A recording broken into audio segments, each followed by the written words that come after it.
Inilah jalan Slatroti yang tidak bisa digunakan untuk umum, padahal ini adalah jalan umum, sarana umum. Oknum ini menempati lahan itu, dia menggunakan pengacara. Iya, pada saat rapat terakhir di wali kota, saya tidak tahu persis, lupa tanggal berapa, bulan apa, dan itu pengacaranya bisa disebut, Pak? Saya tidak tahu juga pengacaranya, sebanyak 4 orang itu.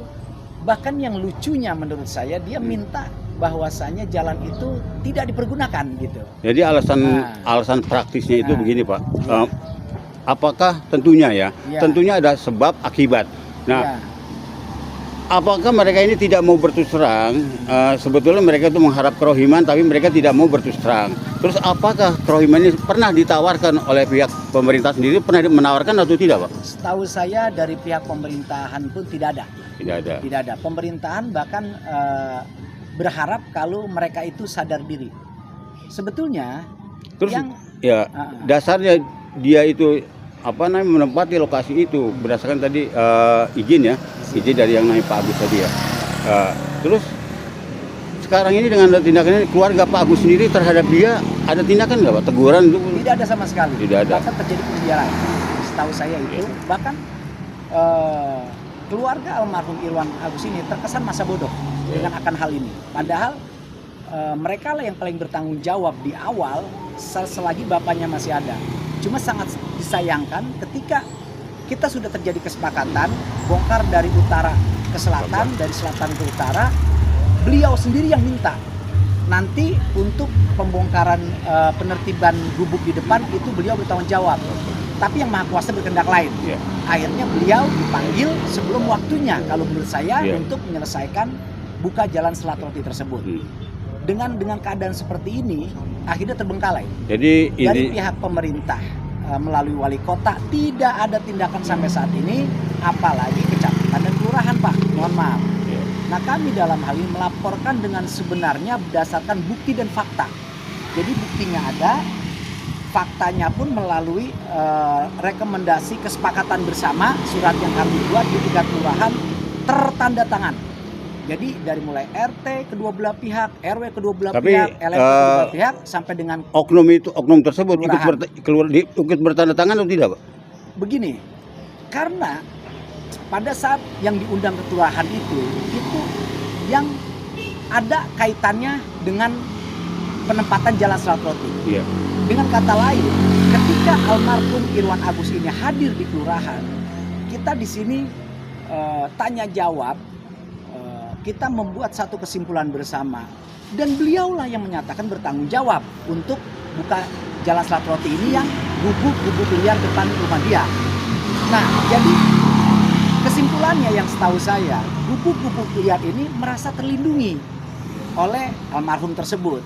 Sampai dengan almarhum dipanggil oleh Yang Maha Kuasa, ini belum diselesaikan. Belum selesai. Ya, jadi kesimpulannya dalam hal ini mereka bertahan, entah apa alasannya kita nggak tahu. Gitu. Dan ini kan memang menjadi tugas dan kewajiban pemerintah di atas. Kalau kami hanya sekarang praktisnya begini, Bang. Harapan Abang selaku pengurus ketua RT, Bang ya. Harapan terhadap pemerintah dari mulai lurah, kecamatan dan sampai ke wali kota. Harapannya seperti apa, Bang, yang Abang mau, Bang? Harapannya tolong segera dibuka jalan Slatroti berdasarkan bukti-bukti yang ada. Dalam hal ini kami lahir di sini dan dari kecil pun saya mengetahui persis bahwasanya jalan itu dari usia saya 12-13 tahun saya sudah ada ini. Asli Durian Sawit sini, Bang ya. Nah, sekarang usia saya sudah 45 tahun. Artinya saya menjadi saksi juga kalau jalan Slatroti ini memang ada. Seiring waktu berjalan, entah apa alasannya, sementara tertutup. Dan alhamdulillah dengan kerjasama yang baik dari tingkat RT sampai dengan Kelurahan Durian Sawit, terbukalah jalan ini berdasarkan sukarela. Namun sampai saat ini belum maksimal, belum 100% terbuka karena terhalang oleh gubuk liar tersebut. Gubuk itu sangat ringan sekali, tidak ada bangunan permanen, tidak ada tembok, tidak ada bata, hanya triplek dan bambu saja. Gitu. Dan harapan saya mohon kepada pihak yang terkait, yang dalam hal ini punya wewenang, kasihan dengan pemohon yang sudah belasan tahun berjuang, dia punya lahan, dia punya jalan. Dan yang lainnya, alhamdulillah sudah 80% kita kerjakan. Terbuka dengan sukarela tanpa ada kerohiman, tanpa ada bayaran dari pihak manapun. Saya berani bersaksi. Nah, tinggal 20%. Jadi intinya Pak, intinya hasil pertemuan-pertemuan ini sampai dengan detik ini sama sekali nol Pak ya? Dikatakan nol? Dibilang nol tidak. Ada terjadi kesepakatan bersama dan sudah dijalankan. Ya. Jadi ada penghalang. Artinya actionnya, Iya. actionnya belum ada gitu Pak ya? Kalau dari pihak pemerintah, ya mohon maaf, memang hanya sifatnya mengetahui ya. Tapi kalau untuk action, ya beberapa kali memang kami beserta warga yang menetrikkan bangunan-bangunan tersebut. Ya artinya secara langsung dari pihak pemerintah belum ada. Oke. Iya. Saya rasa keterangan dari Pak RT, Abang Faisal, Iya. Ketua RT berapa? RT 4 RW 05. Kebetulan wilayah Jalan Selat Roti ini Pak ya? Untuk Selat Roti ini itu milik daripada RT 7 RW 17. RT 7 RW 17 ya? Ya, kami di sebelahnya. Jadi bersebelahan, kami RT 4 RW 5. Namun dalam langkah-langkah yang kami ambil, pihak RT, RW, LMK kedua belah pihak telah bersepakat. Ya. Dan sangat mendukung sekali.